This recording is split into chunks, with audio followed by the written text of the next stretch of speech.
The inspiration for this year's student-driven public sculpture developed from an in-class conversation about community. In addition to being a social group whose members reside in a specific locality, share a government, and often have a common cultural and historical heritage, our conversation relied heavily on community as a living organism, where change and growth are constantly occurring and embraced. Communities in kind of this organism that's constantly changing, where people are coming into it, leaving their talents, and it's just constantly moving and changing. The HF community, as we all know, is an amazing community that consists of history and tradition. However, change is constantly occurring around us with new technology, the addition of new members, and the constant plans of improvement. It was pointed out that the idea of community is simplistic and natural, but it also can be complex, with constantly moving and changing parts. This naturally led us to the exploration of kinetic sculptures as a focus for this year's project. Kinetic art is a style of art that includes moving components or moving parts. So the movement of kinetic sculpture implies that there are pieces that are either moved by motors or by wind. The class naturally looked to internationally acclaimed artist Mark White as a source of inspiration. Mark originated from Illinois and currently works and resides in Santa Fe, New Mexico.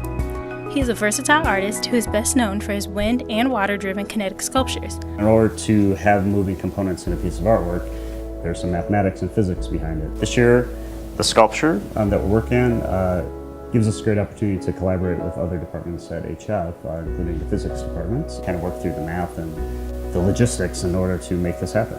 Today we're going to be talking about how the center of mass and torque calculations affect the kinetic sculpture that's being put together.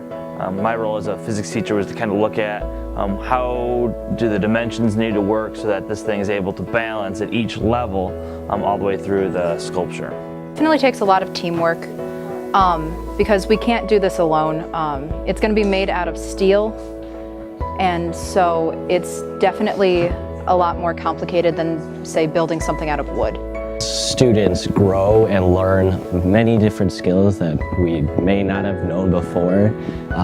We become better leaders in a sense, as well as followers, because not everybody is able to be a leader at times, so they have to fall into place so that it can all be done and done right.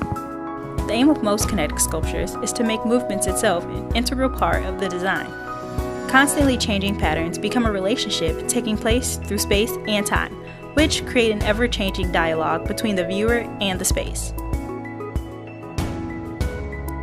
It is this beautiful concept of the infinite possibilities of change which ties the community, parallels the high school experience, and drives the inspiration for this year's HF High School's public sculpture.